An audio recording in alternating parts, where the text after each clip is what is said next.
ആകാശവാണി.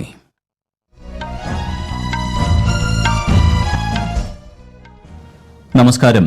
വാർത്തകൾ വായിക്കുന്നത് Gopakumar.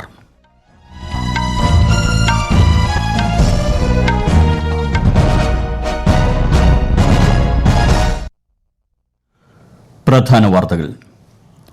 Indian സന്ദർശനത്തിനെത്തിയ Oman സുൽത്താനുമായി രാഷ്ട്രപതി ദ്രൌപദി മുർമുവിന്റെയും പ്രധാനമന്ത്രി നരേന്ദ്രമോദിയുടെയും കൂടിക്കാഴ്ച ഇന്ന്. കേന്ദ്ര പദ്ധതികൾ ജനങ്ങളിലേക്ക് എത്തിക്കുന്ന വികസിത് ഭാരത് സങ്കല്പ് യാത്രയുടെ ഗുണഭോക്താക്കളുമായി പ്രധാനമന്ത്രി ഇന്ന് സംവദിക്കും. വിദ്യാർത്ഥികൾ അനുയോജ്യമായ മേഖല തിരഞ്ഞെടുക്കുന്നത് ദേശീയ വികസനത്തിന് അനിവാര്യമാണെന്ന് കേന്ദ്രമന്ത്രി നിർമ്മല സീതാരാമൻ. രാജ്യമിന്ന് വിജയ് ദിവസ് ആഘോഷിക്കുന്നു. രാജ്യത്തിനു വേണ്ടി സേവനമനുഷ്ഠിച്ച ധീര ഹൃദയർക്ക് ആദരാഞ്ജലി അർപ്പിച്ച് രാഷ്ട്രപതിയും പ്രധാനമന്ത്രിയും. തീവ്രവാദ സംഘടനകൾക്കെതിരെയും അവരെ ഫണ്ട് ചെയ്യുന്നവർക്കെതിരെയും കർശന നടപടികൾ കൈക്കൊള്ളാൻ ഐക്യരാഷ്ട്രസഭയോട് ആവശ്യപ്പെട്ട് ഇന്ത്യ. ഇംഗ്ലണ്ടിനെതിരായ വനിതാ ക്രിക്കറ്റ് ടെസ്റ്റിൽ ഇന്ത്യയ്ക്ക് 347 റൺസിന്റെ ചരിത്ര വിജയം. വാർത്തകൾ വിശദമായി. 3 ദിവസത്തെ സന്ദർശനത്തിനായി ഇന്ത്യയിലെത്തിയ ഒമാൻ സുൽത്താൻ ഹൈതം ബിൻ താരിഖ് ഇന്ന് പ്രധാനമന്ത്രി നരേന്ദ്രമോദിയുമായി ഉഭയകക്ഷി ചർച്ച നടത്തും. ഇന്ന് വൈകിട്ട് രാഷ്ട്രപതി ദ്രൌപദി മുർമുവുമായും ഉപരാഷ്ട്രപതി ജഗദീപ് ധൻഖറുമായും അദ്ദേഹം കൂടിക്കാഴ്ച നടത്തും. ഇന്ന് രാവിലെ രാഷ്ട്രപതി ഭവനിൽ ഒമാൻ സുൽത്താനും സംഘത്തിനും ആചാരപരമായ സ്വീകരണം നൽകി. രാഷ്ട്രപതി ഭവനിലെത്തിയ സുൽത്താനെ രാഷ്ട്രപതിയും പ്രധാനമന്ത്രിയും ചേർന്ന് സ്വീകരിച്ചു. സുൽത്താൻ ഹൈതം ബിൻ താരിഖിന്റെ ആദ്യ ഇന്ത്യ സന്ദർശനമാണിത്. സുൽത്താൻ ഹൈതം ബിൻ താരിഖിന്റെ സന്ദർശനം ഇന്ത്യയും ഒമാനും തമ്മിലുള്ള നയതന്ത്ര ബന്ധത്തിലെ സുപ്രധാന നാഴികക്കല്ലാണെന്ന് വിദേശകാര്യ മന്ത്രാലയം അറിയിച്ചു.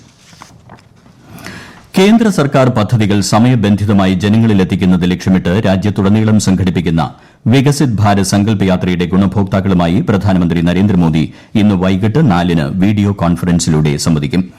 രാജസ്ഥാൻ, മധ്യപ്രദേശ്, ഛത്തീസ്ഗഡ്, തെലങ്കാന, മിസോറാം സംസ്ഥാനങ്ങളിൽ വികസിത് ഭാരത് സങ്കല്പ് യാത്രയ്ക്ക് പ്രധാനമന്ത്രി നരേന്ദ്രമോദി തുടക്കമിടും. കേന്ദ്രമന്ത്രിമാർ, MP, MLA മാർ എന്നിവർ പങ്കെടുക്കും. കഴിഞ്ഞ ഒരു മാസത്തിനിടെ 2 കോടിയിലധികം ജനങ്ങളാണ് വികസിത് ഭാരത് സങ്കല്പ് യാത്രയിൽ പങ്കെടുത്തത്. ഏകദേശം 60,000 ഗ്രാമപഞ്ചായത്തുകളിൽ പര്യടനം പൂർത്തിയാക്കി. രാജ്യം ഇന്ന് വിജയ് ദിവസ് ആഘോഷിക്കുന്നു. 1971 യുദ്ധത്തിൽ പാകിസ്ഥാനെതിരെ ഇന്ത്യ നേടിയ വിജയത്തെ അടയാളപ്പെടുത്തുന്നതിനും രാജ്യത്തിനുവേണ്ടി ജീവൻ ബലിയർപ്പിച്ച സൈനികർക്ക് ആദരാഞ്ജലികൾ അർപ്പിക്കുന്നതിനുമായാണ് എല്ലാ വർഷവും ഡിസംബർ 16 വിജയ് ദിവസായി ആഘോഷിക്കുന്നത്. 13 ദിവസത്തെ യുദ്ധത്തിന് ശേഷം 1971 ഈ ദിവസം ഇന്ത്യ പാകിസ്ഥാനെതിരെ വിജയം ഉറപ്പിച്ചു. ഇത് നേരത്തെ കിഴക്കൻ പാകിസ്ഥാൻ എന്നറിയപ്പെട്ടിരുന്ന ബംഗ്ലാദേശിന്റെ സൃഷ്ടിയിലേക്ക് നയിച്ചു. വിജയ് ദിവസിനോടനുബന്ധിച്ച് ഇന്നലെ ന്യൂഡൽഹിയിലെ ആർമി ഹൌസിൽ നടന്ന ചടങ്ങിൽ രാഷ്ട്രപതി ദ്രൌപദി മുർമു പങ്കെടുത്തു. ഉപരാഷ്ട്രപതി ജഗദീപ് ധൻഖർ, രാജ്യരക്ഷാമന്ത്രി രാജ്നാഥ് സിംഗ്, പ്രതിരോധ സഹമന്ത്രി അജയ് ഭട്ട്, കരസേനാ മേധാവി ജനറൽ മനോജ് പാണ്ഡെ, നാവികസേനാ തലവൻ ചീഫ് അഡ്മിറൽ R. ഹരികുമാർ എന്നിവരും ചടങ്ങിൽ സന്നിഹിതരായിരുന്നു. വിജയ് ദിവസിനോടനുബന്ധിച്ച് 1971 രാജ്യത്തിനുവേണ്ടി സേവനമനുഷ്ഠിച്ച എല്ലാ ധീര ഹൃദയർക്കും പ്രധാനമന്ത്രി നരേന്ദ്രമോദി ആദരാഞ്ജലി അർപ്പിച്ചു. അവരുടെയും ധീരതയും അർപ്പണബോധവും രാജ്യത്തിന് വലിയ അഭിമാനമായി നിലകൊള്ളുന്നുവെന്ന് സോഷ്യൽ മീഡിയ പോസ്റ്റിൽ പ്രധാനമന്ത്രി പറഞ്ഞു. അവരുടെ ത്യാഗവും അചഞ്ചലമായ ചൈതന്യവും ജനങ്ങളുടെ ഹൃദയത്തിലും നമ്മുടെ രാജ്യത്തിന്റെ ചരിത്രത്തിലും എന്നേക്കുമായി നിലനിൽക്കുമെന്നും അദ്ദേഹം കൂട്ടിച്ചേർത്തു. വിജയ് ദിനാചരണത്തോടനുബന്ധിച്ച് കേന്ദ്ര ആഭ്യന്തരമന്ത്രി അമിത്ഷാ സായുധസേനയുടെ ധീരരായ സൈനികർക്ക് ആദരവ് നേർന്നു. 1971 പാകിസ്ഥാൻ സേനയ്ക്കെതിരെ നമ്മുടെ സൈനികർ മഹത്തായ വിജയം നേടുകയും മാനുഷിക മൂല്യങ്ങൾ ഉറപ്പാക്കുകയും ചെയ്തുവെന്ന് ശ്രീ ഷാ സാമൂഹ്യ മാധ്യമത്തിൽ കുറിച്ചു. നമ്മുടെ സേനയുടെ ത്യാഗവും വീര്യവും ശാശ്വതമായ ധീരതയുടെ സ്തംഭമായി നിലനിൽക്കുമെന്ന് അദ്ദേഹം പറഞ്ഞു. വാർത്താവിതരണ പ്രക്ഷേപണ മന്ത്രി അനുരാഗ് സിംഗ് ഠാക്കൂറും എല്ലാ രക്തസാക്ഷികളുടെയും ധീരതയ്ക്കും ത്യാഗത്തിനും ആദരാഞ്ജലി അർപ്പിച്ചു. രാജ്യത്തിന്റെ സംരംഭക മേഖലയുടെ വികസനത്തിൽ കേരളം നിർണായക പങ്ക് വഹിക്കുന്നതായി കേന്ദ്രമന്ത്രി നിർമ്മല സീതാരാമൻ. കൊല്ലം ഫാത്തിമ മാതാ നാഷണൽ കോളേജിലെ ബിരുദദാന ചടങ്ങിനെ അഭിസംബോധന ചെയ്യുകയായിരുന്നു കേന്ദ്രമന്ത്രി. ആധുനിക കാലത്ത് വിവര സ്രോതസ്സുകൾ അനവധി ആണെന്നും അതിൽ നിന്ന് നമുക്ക് വേണ്ടത് വേർതിരിച്ചെടുക്കാൻ അറിയണമെന്നും നിർമ്മല സീതാരാമൻ പറഞ്ഞു. ഓരോ വിദ്യാർത്ഥികൾക്കും അനുയോജ്യമായ മേഖലകൾ തിരഞ്ഞെടുക്കുന്നത് ദേശീയ വികസനത്തിന് അനിവാര്യമാണെന്നും കേന്ദ്ര ധനമന്ത്രി പറഞ്ഞു. തീവ്രവാദ സംഘടനകൾക്കെതിരെയും അവർക്ക് പണം നൽകി സഹായിക്കുന്നവർക്കെതിരെയും കർശന നടപടികൾ കൈക്കൊള്ളാൻ ഐക്യരാഷ്ട്രസഭയോട് ആവശ്യപ്പെട്ട് ഇന്ത്യ. UN സുരക്ഷാ സമിതിയുടെ സംവാദത്തിലായിരുന്നു ഐക്യരാഷ്ട്രസഭയിലെ ഇന്ത്യയുടെ സ്ഥിരം പ്രതിനിധി രുചിര കാംബോജ് ഇക്കാര്യം ആവശ്യപ്പെട്ടത്. ചെറുതോക്കുകളുടെയും മറ്റ് ലഘു ആയുധങ്ങളുടെയും അനുബന്ധ വെടിക്കോപ്പുകളുടെയും കള്ളക്കടത്ത് സായുധ സംഘങ്ങളെയും തീവ്രവാദ സംഘടനകളെയും സംഘർഷങ്ങളെയും നിലനിർത്തുന്ന ഒരു പ്രധാന കാരണമാണെന്ന് കാംബോജ് പറഞ്ഞു.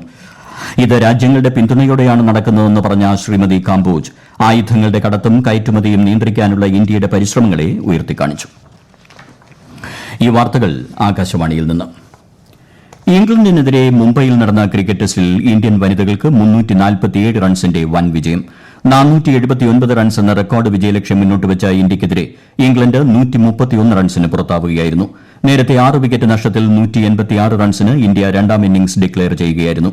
ഇന്ത്യ ഒന്നാം ഇന്നിംഗ്സിൽ 428 റൺസ് നേടിയപ്പോൾ ഇംഗ്ലണ്ട് 136 റൺസിന് പുറത്തായി. ഇന്ത്യയ്ക്ക് വേണ്ടി ദീപ്തി ശർമ്മ 2 ഇന്നിംഗ്സിലുമായി 9 വിക്കറ്റ് നേടി. കേന്ദ്ര സർക്കാരിന്റെ വികസന ജനക്ഷേമ പദ്ധതികൾ സമൂഹത്തിൽ എത്തിക്കുന്നതിനായി നടപ്പാക്കുന്ന വികസിത് ഭാരത് സങ്കൽപ് യാത്ര കേരളത്തിലെ വിവിധ ജില്ലകളിൽ പര്യടനം തുടരുന്നു. വിശദാംശങ്ങളിലേക്ക്. വികസിത് ഭാരത് സങ്കൽപ് യാത്രയുടെ ഭാഗമായി കേന്ദ്രമന്ത്രി നിർമ്മല സീതാരാമൻ പങ്കെടുക്കുന്ന പ്രത്യേക പരിപാടി ഇന്ന് ഉച്ചയ്ക്ക് 2:45 തിരുവനന്തപുരം ജില്ലയിലെ മംഗലപുരത്ത് നടക്കും. പരിപാടിയോടനുബന്ധിച്ച് ഗുണഭോക്താക്കൾക്കുള്ള സൌജന്യ ഗ്യാസ് കണക്ഷൻ വിതരണം, സൌജന്യ രക്തപരിശോധന ക്യാമ്പ്, ഡ്രോൺ പ്രദർശനം, വീഡിയോ പ്രദർശനം എന്നിവയും നടക്കും. തിരുവനന്തപുരത്ത് വെള്ളനാട് ബ്ലോക്ക് പഞ്ചായത്തിലെ ഉഴമലക്കൽ, തെളിക്കോട് ഗ്രാമപഞ്ചായത്തുകളിലാണ് ഇന്ന് പര്യടനം നടക്കുക. ഉഴമലക്കലിലെ പ്രചരണ പരിപാടി രാവിലെ നടന്നു. പാലക്കാട് ജില്ലയിലെ നഗരപ്രദേശങ്ങളിലൂടെയുള്ള വികസിത് ഭാരത് സങ്കൽപ് യാത്രയ്ക്ക് ഇന്ന് തുടക്കമായി. ആലപ്പുഴയിൽ ഇന്ന് കോടന്തുരുത്ത്, തുറവൂർ പഞ്ചായത്തുകളിലാണ് പര്യടനം. കോട്ടയത്ത് തീക്കോയി, തലനാട് ഗ്രാമപഞ്ചായത്തുകളിലും ഇടുക്കിയിലെ അടിമാലിയിലും എറണാകുളത്ത് പൈങ്ങാട്ടൂർ, പോത്താനിക്കാട് പഞ്ചായത്തുകളിലും വികസിത് ഭാരത് സങ്കൽപ് യാത്ര ഇന്ന് പര്യടനം നടത്തും. കണ്ണൂർ ജില്ലയിൽ കല്യാശ്ശേരി, പാപ്പിനിശ്ശേരി, കാസർഗോഡ് ജില്ലയിൽ വലിയ പറമ്പ്, പടന്ന എന്നിവിടങ്ങളിലാണ് പര്യടനം. News desk, Akashvani.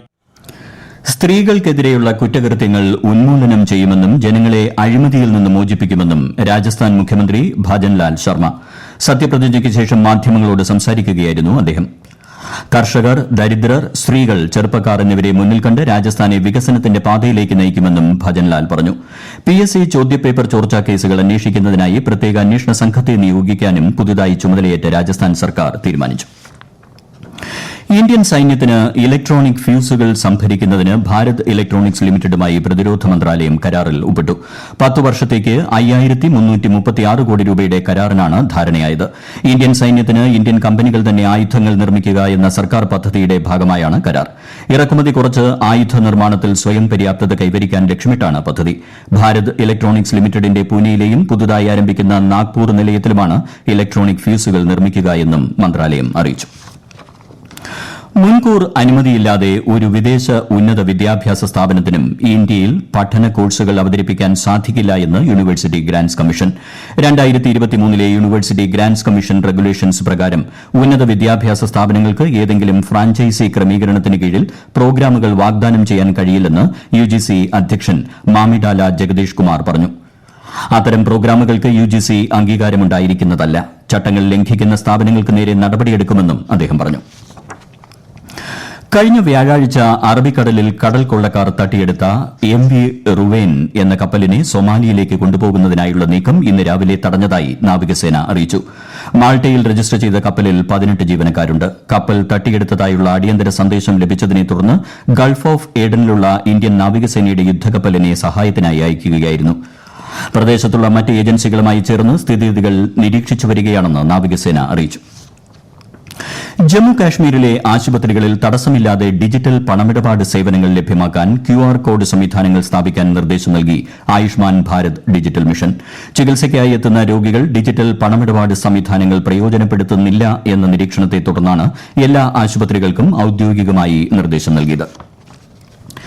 തിരുവനന്തപുരത്ത് DGPയുടെ വീട് കയറി മഹിളാ മോർച്ച പ്രവർത്തകർ പ്രതിഷേധിച്ചു. DGP വസതിയിൽ ഉണ്ടായിരുന്നപ്പോഴായിരുന്നു പ്രതിഷേധം. വണ്ടിപ്പെരിയാർ കേസിൽ പോലീസിന് വീഴ്ച സംഭവിച്ചു എന്നാരോപിച്ചായിരുന്നു പ്രതിഷേധം. ഇതേ തുടർന്ന് 5 മഹിളാ മോർച്ച പ്രവർത്തകരെ പോലീസ് അറസ്റ്റ് ചെയ്തു. പ്രധാന വാർത്തകൾ വീണ്ടും. ഇന്ത്യൻ സന്ദർശനത്തിനെത്തിയ ഒമാൻ സുൽത്താനുമായി രാഷ്ട്രപതി ദ്രൌപദി മുർമുവിന്റെയും പ്രധാനമന്ത്രി നരേന്ദ്രമോദിയുടെയും കൂടിക്കാഴ്ച ഇന്ന്. കേന്ദ്ര പദ്ധതികൾ ജനങ്ങളിലേക്ക് എത്തിക്കുന്ന വികസിത് ഭാരത് സങ്കൽപ് യാത്രയുടെ ഗുണഭോക്താക്കളുമായി പ്രധാനമന്ത്രി ഇന്ന് സംവദിക്കും. വിദ്യാർത്ഥികൾ അനുയോജ്യമായ മേഖല തിരഞ്ഞെടുക്കുന്നത് ദേശീയ വികസനത്തിന് അനിവാര്യമാണെന്ന് കേന്ദ്രമന്ത്രി നിർമ്മല സീതാരാമൻ. രാജ്യം ഇന്ന് വിജയ് ദിവസ് ആഘോഷിക്കുന്നു. രാജ്യത്തിനുവേണ്ടി സേവനമനുഷ്ഠിച്ച ധീര ഹൃദയർക്ക് ആദരാഞ്ജലി അർപ്പിച്ച് രാഷ്ട്രപതിയും പ്രധാനമന്ത്രിയും. തീവ്രവാദ സംഘടനകൾക്കെതിരെയും അവരെ ഫണ്ട് ചെയ്യുന്നവർക്കെതിരെയും കർശന നടപടികൾ കൈക്കൊള്ളാൻ ഐക്യരാഷ്ട്രസഭയോട് ആവശ്യപ്പെട്ട് ഇന്ത്യ. ഇംഗ്ലണ്ടിനെതിരായ വനിതാ ക്രിക്കറ്റ് ടെസ്റ്റിൽ ഇന്ത്യയ്ക്ക് 347 റൺസിന്റെ ചരിത്ര വിജയം. വാർത്തകൾ കഴിഞ്ഞു. അടുത്ത വാർത്താ പ്രക്ഷേപണം വൈകിട്ട് 6:30.